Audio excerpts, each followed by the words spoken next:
By nature کے نئے programme کے ساتھ حاضر ہوں۔ ناظرین، آج ہمارا انتخاب ہے شہد، ہنی، عسل۔ ناظرین، شہد کی تاریخ بہت پرانی ہے۔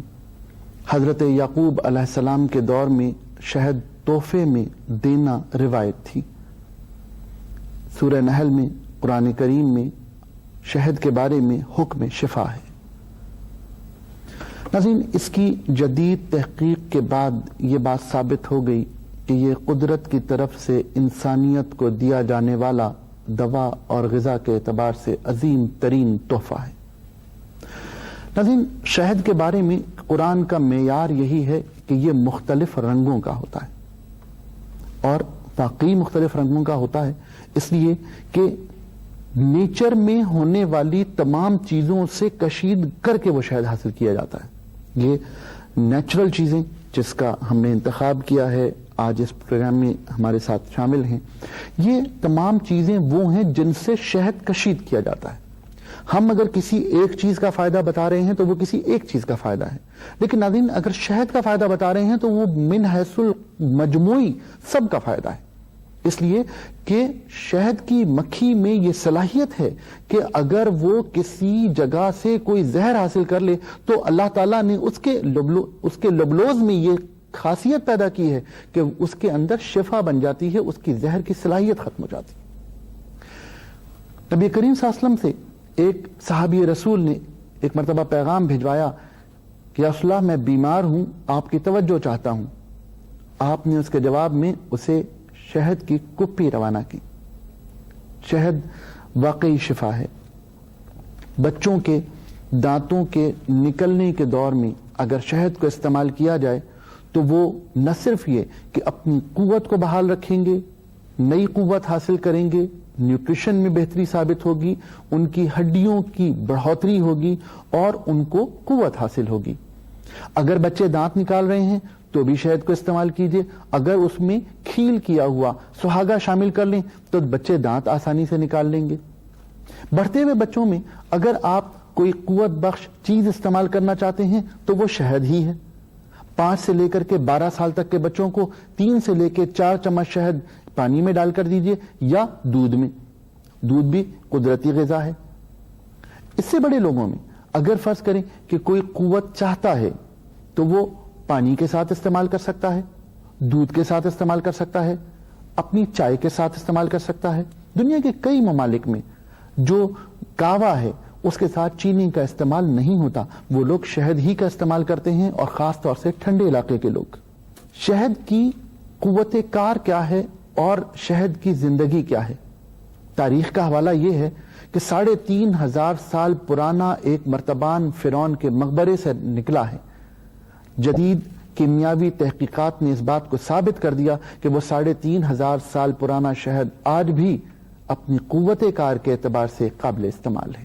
یہ شہد کی زندگی ہے۔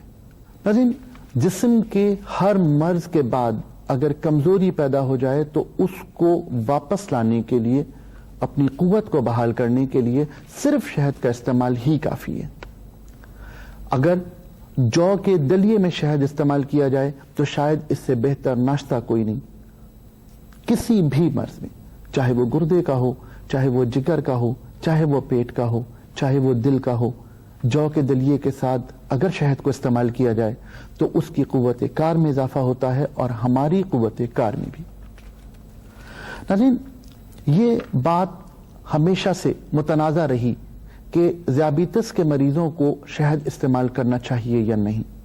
ناظرین، جدید تحقیق نے یہ بات ثابت کی کہ شہد میں لیولوز ہوتا ہے جو براہ راست خون میں نہیں جاتا بلکہ جگر میں چلا جاتا ہے اور گلائکوجن میں تبدیل ہو جاتا ہے۔ کیونکہ وہ خون میں نہیں شامل ہوتا، لہذا ذیابیطس کے مریضوں کے لیے یہ رائے ہے کہ اگر وہ شہد استعمال کرنا چاہیں تو اس لیولوز کی تحقیق کے بعد ان کو استعمال کرنے کی اجازت ہے، لیکن کیونکہ ان تحقیقات کا دائرہ وسیع نہیں ہوتا، بعض اوقات یہ تمام چیزیں بعد میں جا کے غلط ثابت ہوتی ہیں، اس لیے میں یہ نہیں کہہ رہا کہ بے تحاشا استعمال کریں، کم استعمال کیجئے، آپ کی صحت کے لیے بہتر ہے۔ شہد کو اگر کسی بھی طرح استعمال کیا جائے، چاہے خالص حالت میں، چاہے کسی چیز میں ملا کر، ہر صورت میں شہد کی افادیت باقی رہتی ہے۔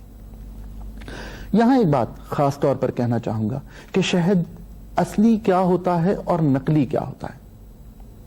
یہ کہنا بہت مشکل ہے کہ شہد اصلی کی پہچان کیا ہے۔ کچھ لوگوں نے کہا کہ کتا جسے نہیں کھاتا وہ شہد ہوتا ہے، کچھ نے کہا کہ وہ ایسے جل جائے تو شہد ہوتا ہے، کس نے کہا کہ فلان چیز میں ڈال دو تو شہد ہوتا ہے، کسی نے کہا ہینگ میں ڈال دو تو شہد ہوتا ہے۔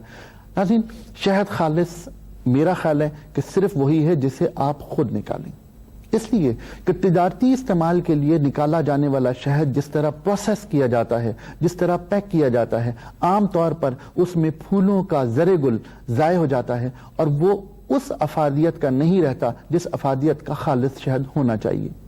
شہد استعمال کیجئے، لیکن اس بات کو ذہن میں رکھیے کہ جو چیز آپ استعمال کر رہے ہیں کیا وہ کسی تجارتی مقاصد سے نکل کر آپ کے ہاتھ میں آئی ہے؟ اگر ایسا ہے تو اس شہد کی افادیت یقیناً ہماری اس ہدایات کے مطابق کم ہو جائے گی، لیکن خالص شہد اگر آپ حاصل کر رہے ہیں، اور خالص شہد کی پہچان یہی ہے کہ آپ خود اسے نکالیں، اگر وہ شہد آپ کے پاس ہے تو وہ نعمت ہے۔ ناظرین، ان تمام چیزوں کی موجودگی میں یہ بات حتمی طور پر کہی جا سکتی ہے کہ شہد نے پچھلی کئی صدیوں میں غذا اور دوا کے طور پر انسانیت کی بہت خدمت کی ہے۔ شہد کے اس جملے کے بعد ہم اپنا پروگرام ختم کرنے کی اجازت چاہتے ہیں۔ اللہ حافظ۔